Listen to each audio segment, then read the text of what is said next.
Namaskar, Vanakkam. I'm happy to be here. It's always wonderful to talk to people who are turned to Shobindu and the Mother. It is such a grace to be part of their program, their work, and we hope all of us can serve some greater purpose. I always like to start with Savitri. Uh, it is Shobindo's most complete self expression. And these days, particularly the way the world is, I think these lines are quite relevant.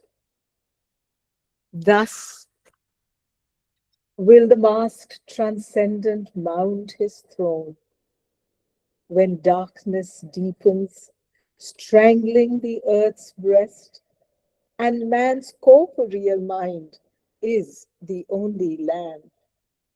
As a thief's in the night shall be the covert tread of one who steps unseen into his house. A voice ill heard shall speak, the soul obey, a power into mind's inner chamber steal, a charm and sweetness open life's doors, and beauty conquer the resisting world. The truth light capture nature by surprise. A stealth of God compel the heart to bliss, and earth grow unexpectedly divine. That's the consummation we all serve, dream of, wish for. And we happen to be in the world of a being, of beings who have reversed all the perspectives of yoga. So it is true that we talk about integral yoga, but Shobindu has brought in the word transformation. In the record on yoga, this is between 1910 and 1914, he's putting forward the aim on the purpose of what he's trying to do. To become one with God, to be divine and live a divine life is the first object of yoga. The second is to know God in himself and in ourselves and in everything, to make ourselves one with the divine will and do in our life a divine work by means of the divine power using us as an instrument. There are some words that you will repeatedly come across in Shobindu. The idea of power. Up to Shobindu, power has not been considered. It is there in India because we are Shakti worshippers, definitely. And with the Shakti worship, we are concerned with process. The idea that Tantra brought in to humanity, the idea of energy and force and harnessing that, that has been present in India. But unfortunately, the majority of people tend to see solutions to this very difficult manifestation that we all inhabit in these death-bound bodies. It is, the solution has always been outside manifestation. This is not the only thread of Indian spiritual aspiration, but the original ideas of a life divine on earth, the idea that everything comes from delight and it is to delight that we return, has been more or less lost in the idea of yoga and why we practice it. So there has been an element of life denial which has taken possession of India very powerfully. So very strongly militates against that idea. So power has to be harnessed, and it has to be harnessed at the service of the divine. So this idea that power is often, and as we can see in today's world, it is true, it is often associated with egoism, self-aggrandizing, selfish, self-centered purposes. And no, that is basically the reason why most yoga systems have turned aside from this. It is a dangerous energy to harness. It distorts and makes perverse the self-expression. So therefore, mostly yoga systems have tended to not pay much attention to harnessing power. For Sri Aurobindo, he recognizes that power is often in the hands of the forces that are opposed to the divine manifestation. He even has a sentence in the human cycle where he says, we have to wrest power from, as if it is a smuggler's booty, from the powers that oppose us. So he recognizes how difficult it is. But at the same time, if we are looking at a yoga that wants to create transformation upon earth, in earthly manifestation, to change earthly life, then power becomes essential. But what is the instrument that uses power?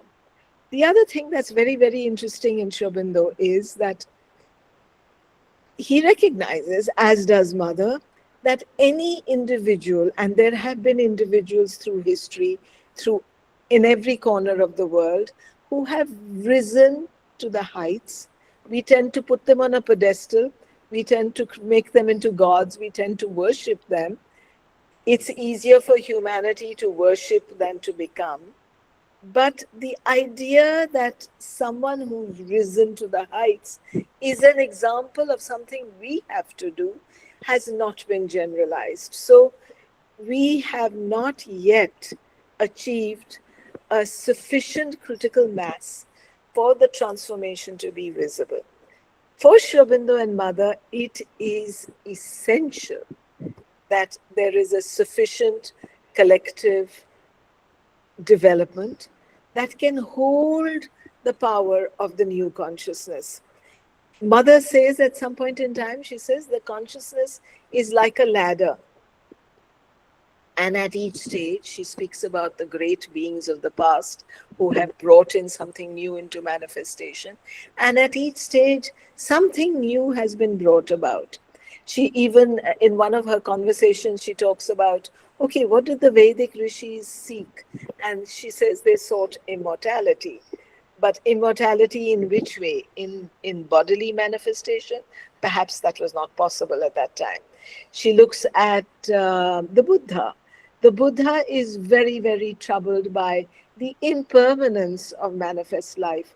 So he was seeking the permanent, and he came to the conclusion that the only way to touch the permanent was to follow an eightfold path that created an impersonality and a detachment in your consciousness, and that liberated you from this cycle of birth and death. Adi Shankara talks about punarapi janamam, punarapi maranam. Sri Aurobindo in Savitri, he says, our souls are dragged as if by a hidden leash, carried from life to life, from birth to birth, from experience to experience. We have no escape. In fact, even the Veda talks about the human consciousness being like the cattle of the gods. You are always in the hands of energies and forces that you cannot control, because you do not even control your own consciousness. So you are always manipulated by energies and forces outside of you. So the Buddha wanted to create a condition. Sri Aurobindo has great admiration for the Buddha, as he does for Adi Shankara. In fact, in the Life Divine, he's engaging with these two beings and their spiritual perspective all the time. He even recognizes that the Buddha, in his consciousness, he is impersonal, but in his action, he is the greatest the world has known. So we have to ask ourselves a question: what is it about impersonality that creates greatness of action? And that's something that we Aurobindonians do need to study, because even in this yoga, everything that these beings have achieved, Adi Shankara, the Buddha, Jesus, anyone who has been a great spiritual teacher, We have to follow their path. We have to follow their path going up. We have to rise to the highest. We have to touch nirvana and moksha, but we have to touch it in a way that we bring it back. This yoga is a descent into the lower nature. Only after you have achieved the impersonality and the detachment and the ego transcendence that comes from rising up above.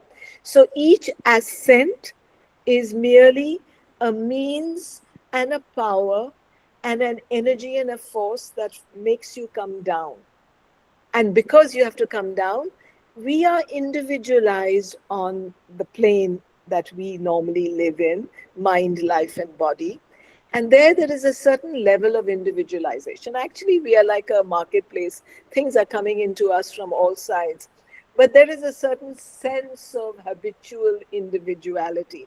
But when you go down into the subconscious and the inconscious, then there is no separation. We become kind of amorphous beings.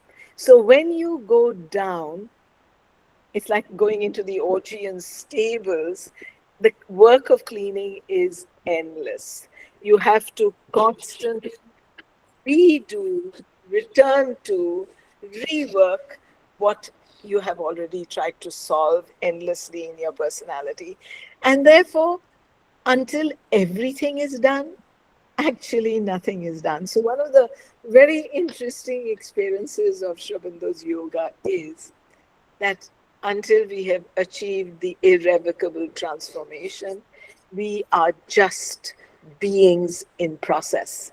And as long as we are beings in process, we are no better than someone else who may not even be doing a conscious yoga, because in the lower parts of human consciousness, in the subconscious and inconscient parts, we share the totality of this place, which is a place of darkness. Aurobindo argues that the key to this yoga is hid in the inconscious. He says the key is hid and by the inconscience kept. So this yoga will achieve its result, a kind of visible result, because I think it's a wonderful yoga, and there are always some sort of experiences of grace and beauty and harmony that we have in our consciousness, and that helps us to go through what we are going through. But we don't see any result outwardly. We remain so ordinary because we share these inconscient roots. So at some point in time, in the agenda, uh, Satsang's mother, what do we do? Why is it that nothing changes? And mother's answer, I'm going to read it to you. I understand why people have never tried to change it, that the inconscient roots. Stir up that quagmire. It takes a lot of courage.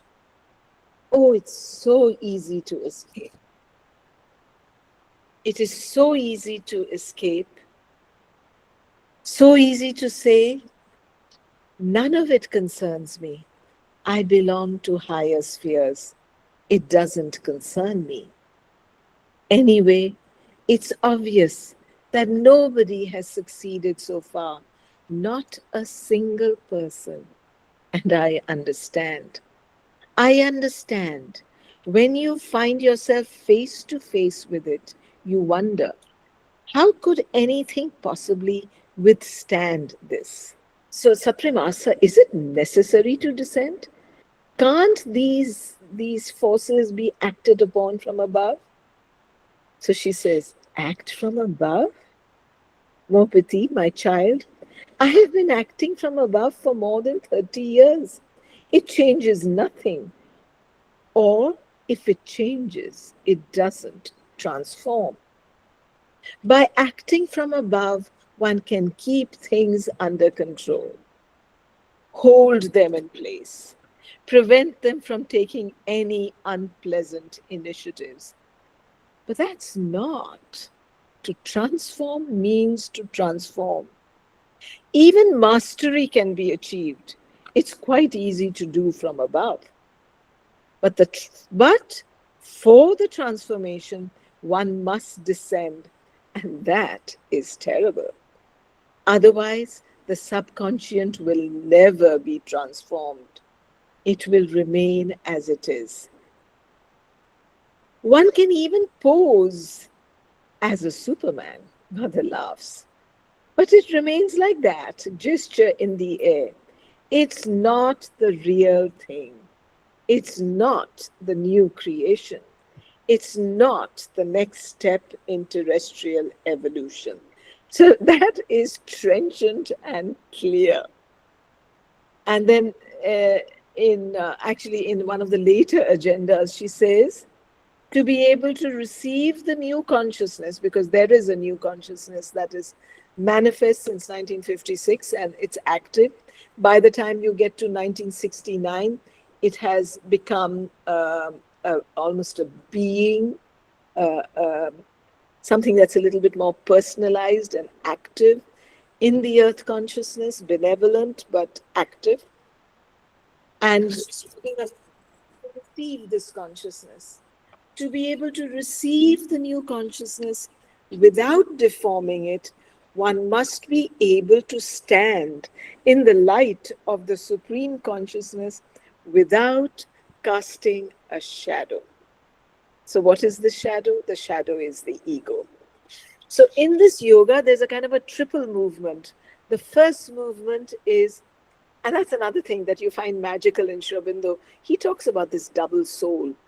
Nobody else seems to have spoken about it. There is the desire soul in front, and then there is the true soul, the psychic being that is behind. We have to bring behind, meaning it's very, very deep. There are 9 gates of entry into the psychic being. There is first the outer layer, the one we think is habitually us, of mind, life, and body.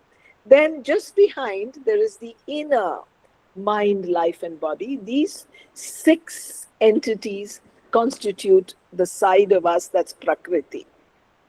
Then you come to the inmost mind, life, and body. That's now already connected to the Purusha side of the consciousness. And within, deep within, in a very, very far journey to it, is the psychic being. And this yoga begins to work only when we find the psychic being and we bring it in front and make it the center of our life in action in everything we do.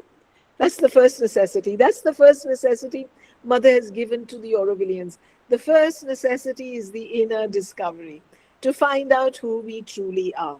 So we are constituted by the Prakriti side of our nature, the Chitta, the Manas, the memories that come to us from our atavism, from our inheritance, the life mind, the vital mind that absorbs everything from the womb onwards.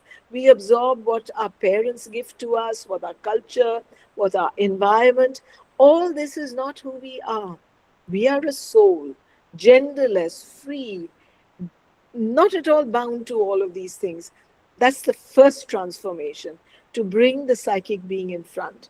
Once the psychic being has come in front, then the real work begins. But it's a long work because we have to universalize. Now, when the psychic being comes, egoism disappears. But the ego is present. The ego is what creates the individuality. The next step is to be universalized.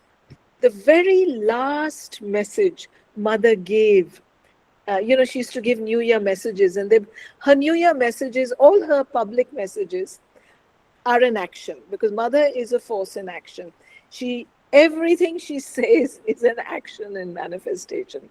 The last message, that is the message she gives in 1973, when you are conscious of the whole world at the same time, then you can become conscious of the divine. This is universalizing. So it appears by the time we come to 73 that it has become absolutely essential that we, a sufficiently large collectivity, first achieve the first transformation, which is the psychic transformation. Second, we universalize. We become in the Isha Upanishad, Isha Vasyam Idam Sarvam. This world is the habitation of the Lord. And when we universalize, you have the Isha and the Ishwari. Auroville has this fabulous symbol at its center, which is the symbol of the universal mother. She is the Mahashakti, the force of the divine in manifestation. We have to universalize. In Savitri, in book 7, Canto 7, there is, at the end of the canto, there are these lines that describe when Savitri has arrived at that universalization and she becomes everything in manifestation.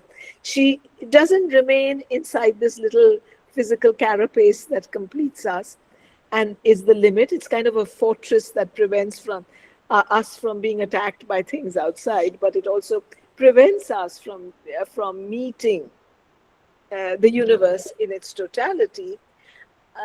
Savitri, Sri Aurobindo describes in poetry, and I want to say that much more than all his prose writings. You know, he stopped his prose writings in 1920.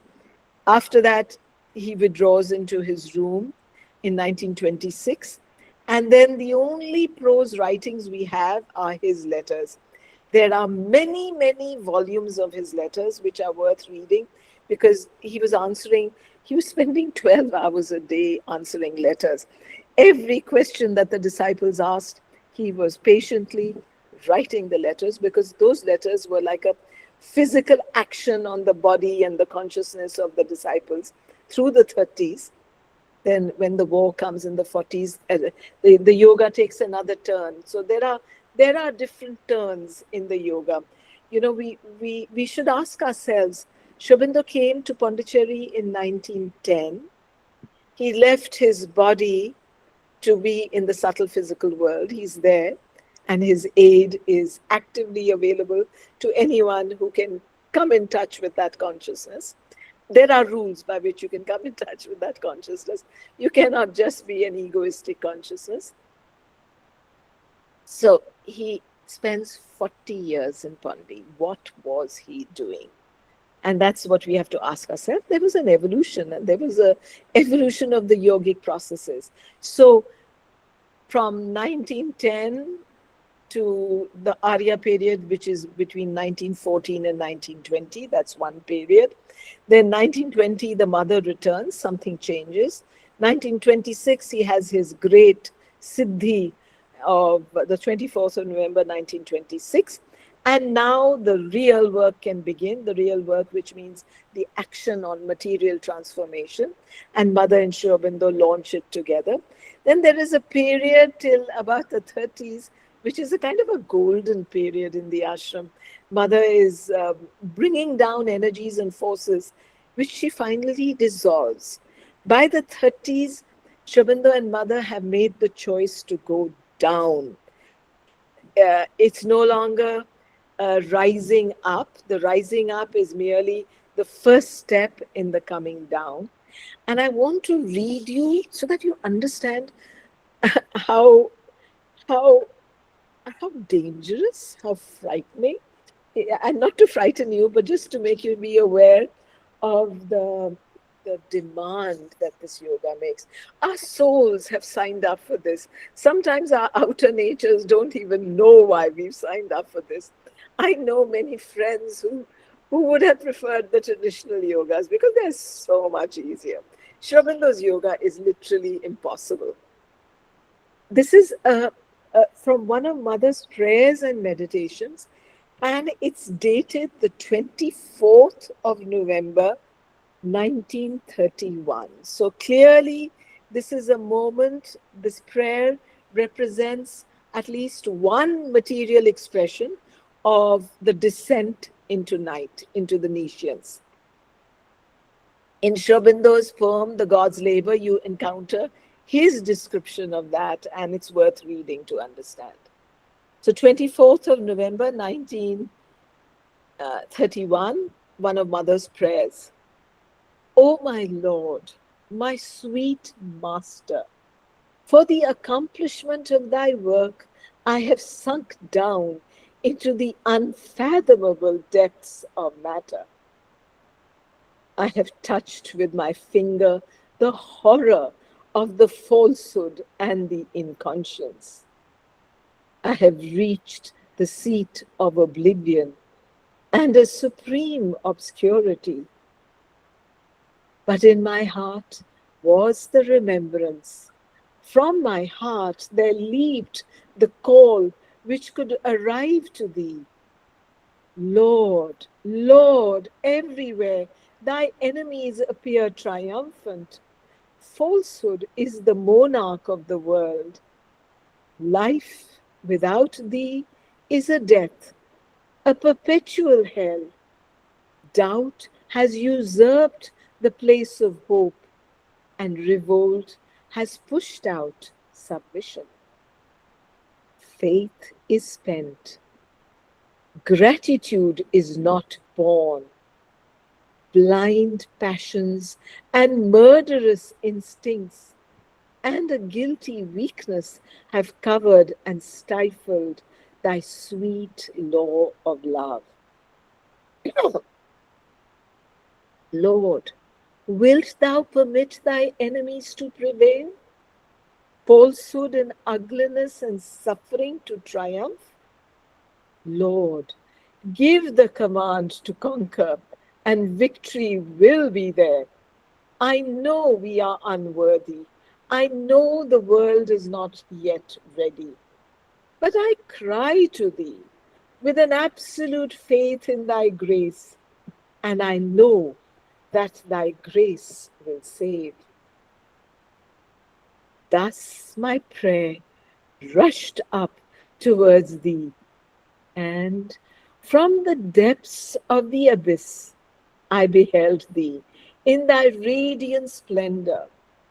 Thou didst appear, and thou saidst to me, lose not courage, be firm, be confident. I come. So the ending is quite reassuring. But this is 1931, and we are now in 2026, and we could be saying this prayer even now today. So somehow the inconscience, the mud, still surrounds us. And it's a work, it's a labor, which is a digging in a horror, as Sri Aurobindo says, of filth and mire. But the result is going to be quite extraordinary.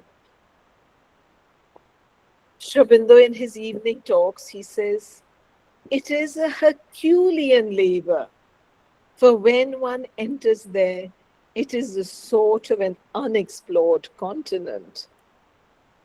Previous yogis came down to the vital. If I had been made to see it before, probably I would have been less enthusiastic. So through the 30s, they are dealing with this problem. And then at a certain point in time, in the 40s, something happens. The war starts, and Mother and Sri Aurobindo, whereas in the 30s, they had kept it pretty controlled in terms of who was accepted and who was not, who was interacting with whom. There is a very strong discipline that is maintained in the few sadhaks that are there. But in the 40s, suddenly, there is a bursting forth of people who come in, children come, and the laws change. It appears as if Mother and Sri Aurobindo have turned to life, turned to the divine, and said, for this yoga to succeed, many yogis have withdrawn. You know, if you look at monastic orders, if you look at spiritual disciplines, they have tended to step away from life and create forest retreats or monastic retreats. Fabulous things have come to humanity from these retreats. Much of the knowledge of humanity has emerged from these kind of retreats, whether monastic orders in the West, whether it's scientific discoveries, whether it's the art and beauty of places like Ajanta, whether it's the gurukuls of the Vedic and the Vedantic period. So much has come to us from there, but it hasn't transformed life. And for Sri Aurobindo and Mother, because they turn to life itself, at some point in time, the doors are flung open and life floods in. And there are some very interesting letters where somebody is writing to Sri Aurobindo about the kind of disciples. So here Sri Aurobindo is saying, it is necessary, or rather inevitable, that in an ashram, which is a laboratory for a spiritual and supramental yoga, humanity should be variously represented. For the problem of transformation has to deal with all sorts of elements, favorable and unfavorable. The same man indeed carries in him a mixture of these two things. If only sattvic and cultured men come for yoga, men without very much of the vital difficulty in them, then, because the difficulty of the vital element in terrestrial nature has not been faced and overcome, it might well be that the endeavor would fail. This is a letter written in the 30s. So already Sri Aurobindo is recognizing that you need to let the world flood in. So this ashram and Auroville is not like other places. You wonder what people are doing here, because in some ways, at least sometimes if you look at it from a superficial point of view, it's not a superior humanity. Why is this so? And that is because we have to deal with life in all its elements. Another disciple writes to Sri Aurobindo and he says, you've got such terrible disciples. So Sri Aurobindo says, as to the disciples, I agree. Yes. This is like he's recognizing that the stuff of the disciples, and we're talking about the 30s where the disciples were pretty advanced. Yes. But would the better stuff, supposing it to exist, be typical of humanity? To deal with a few exceptional types would hardly solve the problem. And would they consent to follow my path? That is another question. And if they were put to the test, would not the common humanity suddenly reveal itself? That is still another question. So we notice that many of the great beings, in one part of their nature, the part that they have not worked upon is ordinary. And this yoga will not accept this ordinariness. So in the synthesis, he tells us, actually, I want to tell you something else he says in one of his letters. I do not want hundreds of thousands of disciples. Actually, he's a reluctant guru, Sri Aurobindo. It will be enough if I can get 100 complete men purified of petty egoism who will be the instruments of God. He seems to be still waiting.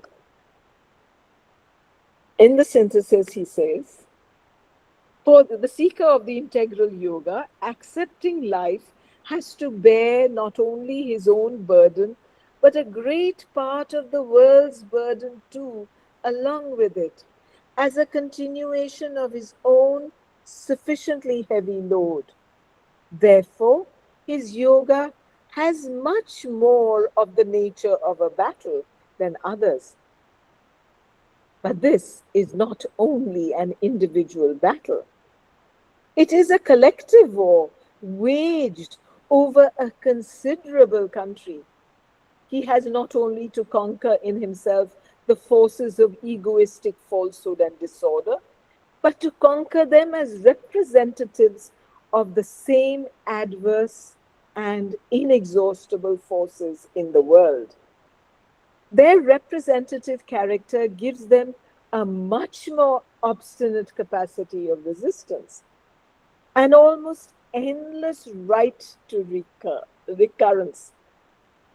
Often he finds that even after he has won persistently his own personal battle, he has still to win it over and over again in a seemingly interminable war, because his inner existence has already been so much enlarged that not only it contains his own being with its well defined needs and experiences, but is in solidarity with the being of others, because in himself he contains the universe.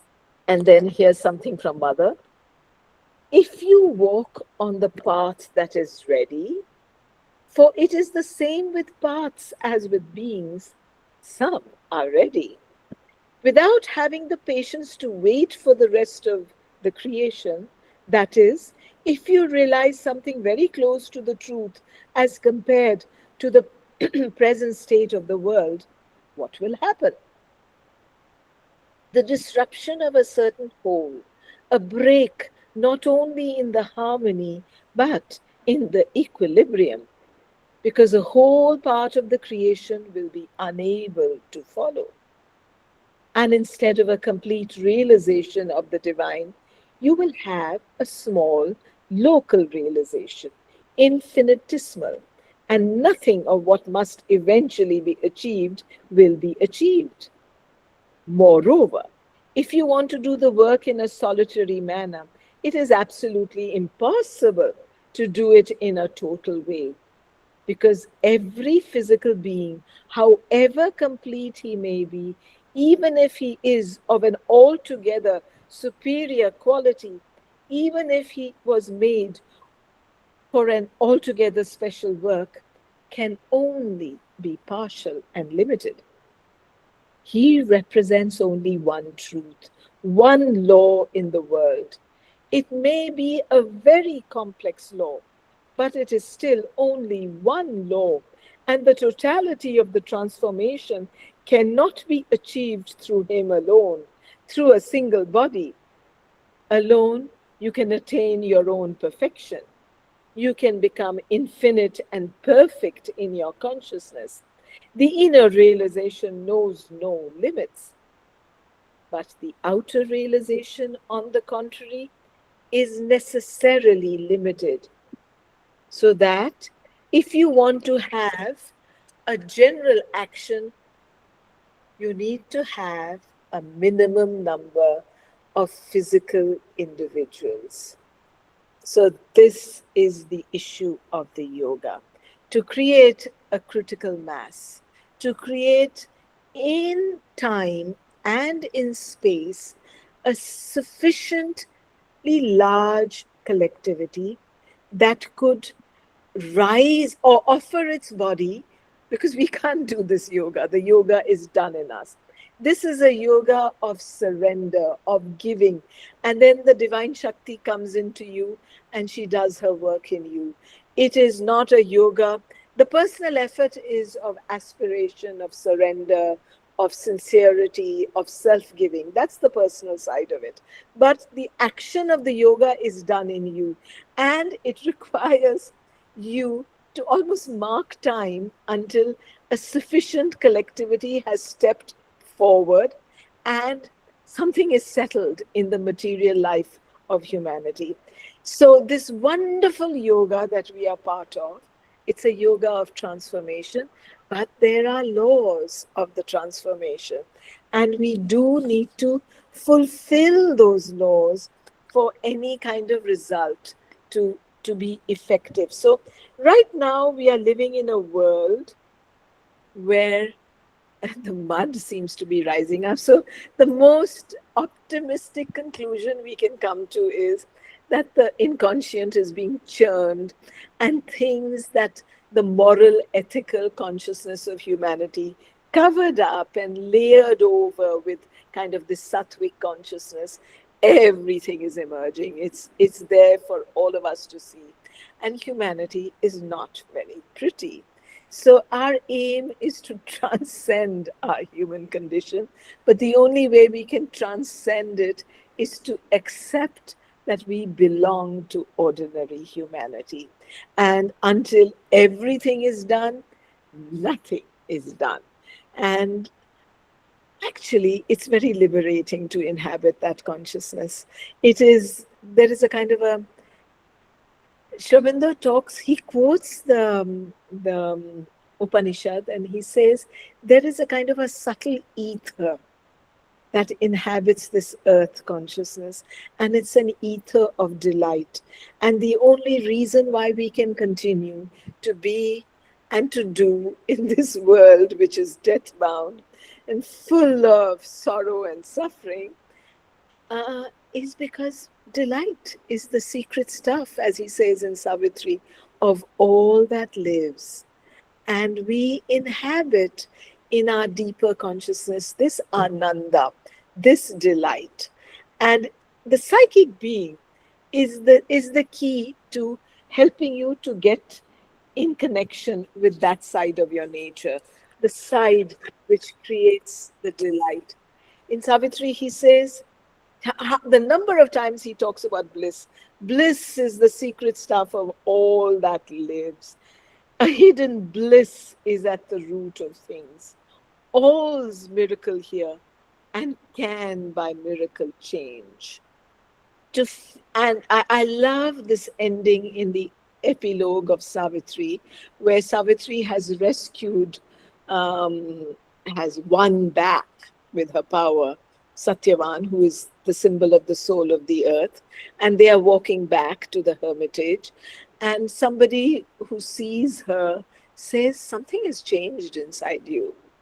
And she says, "Actually, the only change in me is to feel love and oneness is to live." So we Aurobindonian disciples, we who have recognized Sri Aurobindo, and I'm presuming all of you have, as the master of our yoga, as our guru, as our guide, as our teacher, we have no right but to be voluntarily optimistic, because as he tells us in Savitri, our life is a holocaust of the Supreme, the great world mother by her sacrifice has made her soul the body of our state. We are particles of divinity. We are expressions of that original divine consciousness. This is what India offers to the world, because nowhere else in the world has been preserved this idea of oneness. Sarvam Khalvidam Brahmanasti. The Upanishadic quest was, is there something, if I know that, I know everything there is to be known? Tasmin Vignyate Sarvam Idam Vignetam. And the answer was, you are that. Tattvam Asi Soham Sarvam Khalvidam Brahmanasti.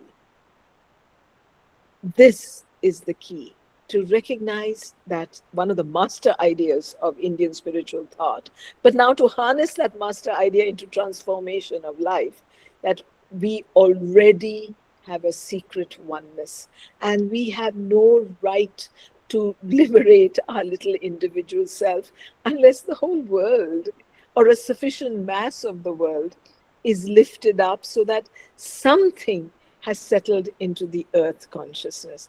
So Sri Aurobindo says, the first master idea that India offers is this idea of oneness.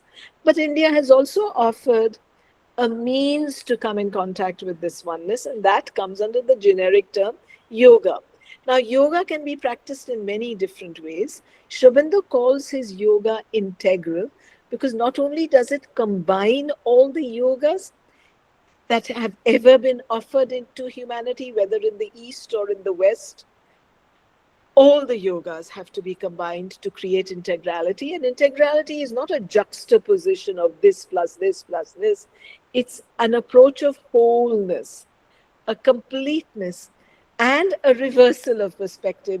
We do the yoga to raise our consciousness so that we can descend lower into the night, into the darkness.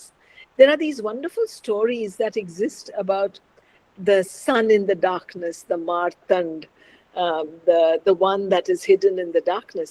And Shobendo, in one of his, I think it's in a conversation with Pavitra Da in the 20s, one of those conversations, he talks about the different Agnis. So there is Jada Agni, there is Vidyut Agni, and then finally there's the Saurya Agni, the Agni of the sun, the solar Agni. Perhaps that is the supramental fire.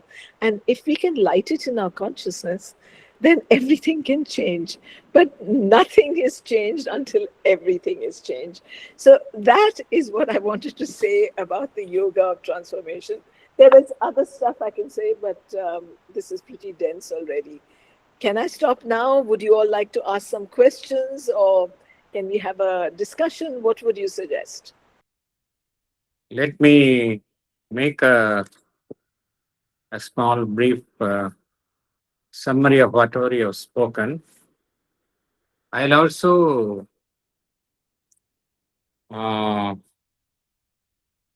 make some remarks. Whatever you have said, I'll also parallelly translate in Tamil so that people could better grasp whatever you have spoken. Especially this integral yoga. What is so special about integral yoga is that the aspect of power. It is not merely the self. The self, okay, so far the traditional yoga, we're focusing on the self aspect. But the power of the self aspect, the Shakti aspect, was also taken into account in the integral yoga. So both the Shakti aspect, Purusha aspect, as well as, Prakriti aspect as well as Purusha aspect, both are taken into account. So because why Shakti is required? Because it is for transformation. For transforming your nature, we require Shakti. And why transformation? It is not for our own sake, it is for the sake of the divine. So இந்த integral யோகாவில் எதுக்கு முக்கியத்துவம் தரப்படுகின்றது என்றால் இந்த சக்தி ஆஸ்பெக்டுக்கு. இது எதுக்காகன்னா அந்த transformation requires some force. We can't do it ourselves. That is why for this integral yoga of transformation we have to rely on the power of the mother who can only do this. Traditional yogas, what they were seeking the resolution outside the manifestation. They thought that there's a resolution or solution of the life's problem, world's problems lies elsewhere, outside this cosmos. Something supracosmic. But Sri Aurobindo and the mother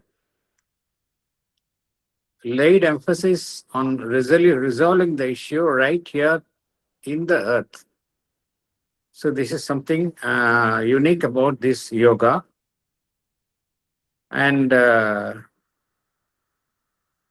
this is not about individual development. This is about the collective development. மனிதன் அவனுடைய தனி மனிதனுடைய development அந்த அவனுடைய முன்னேற்றம் மாத்திரமல்ல, அவன் சார்ந்துள்ள அந்த குழு, அந்த ஹியூமனிட்டி, அதனுடைய ஒட்டுமொத்த முன்னேற்றமும் இதில் அடங்குகின்றது. இதை பிரிக்கவே முடியாது. Individual progress and the collective progress, it can be separate. Both have to be done together. The why there should be a collective transformation, why there should be a collective yoga, collective yoga.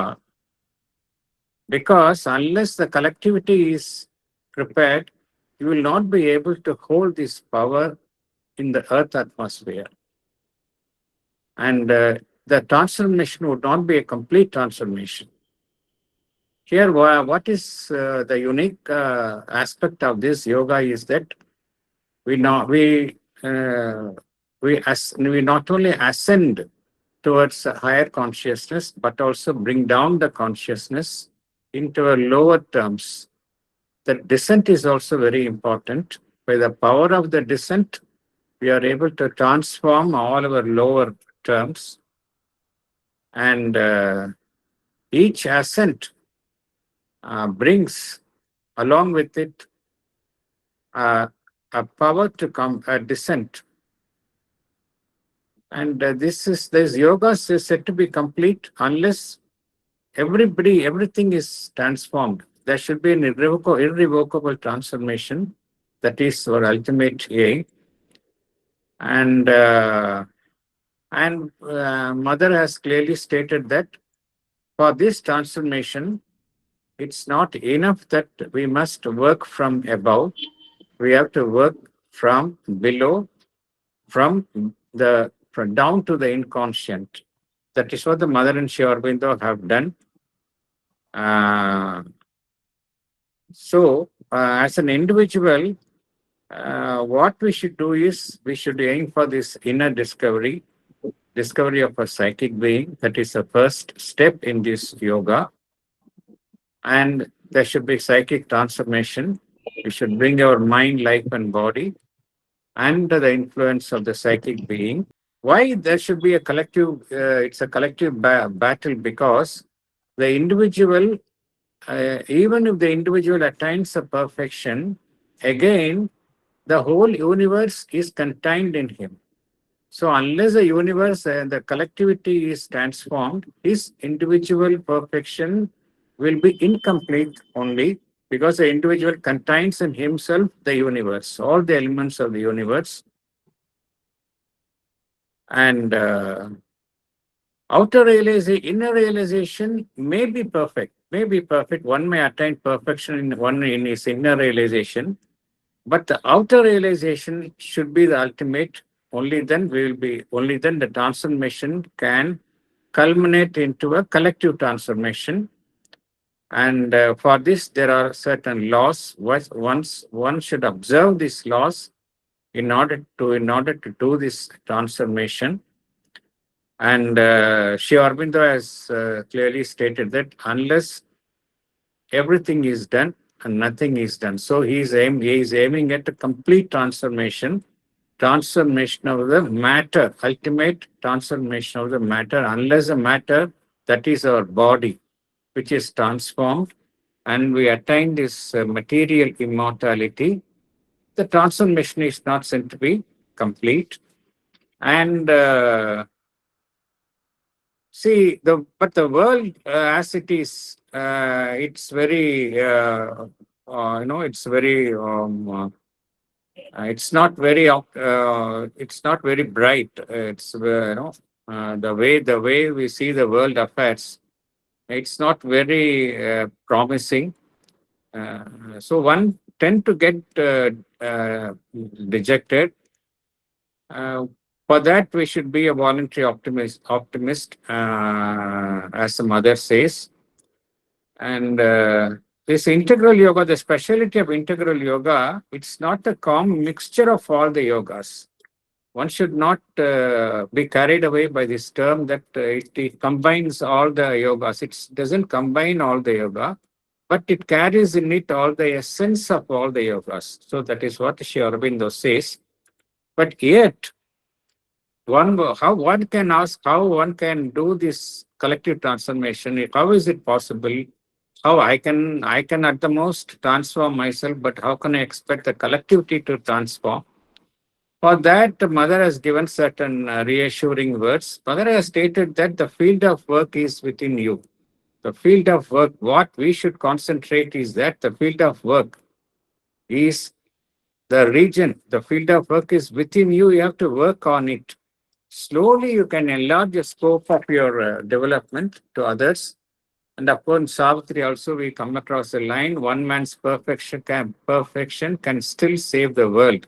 So we need not get dejected when others are like that. We should focus on ourselves only. Naturally, by expanding our consciousness, whatever benefit we get, whatever progress we make, we'll be able to percolate to others. So this is what, in essence, we have observed from your talk. I was just summarizing whatever you have spoken. I was summarizing for the benefit of the listeners. Thank you very much, Deepti ji. So we look forward to many more sessions with you. It was very enlightening. Thank you very much once again.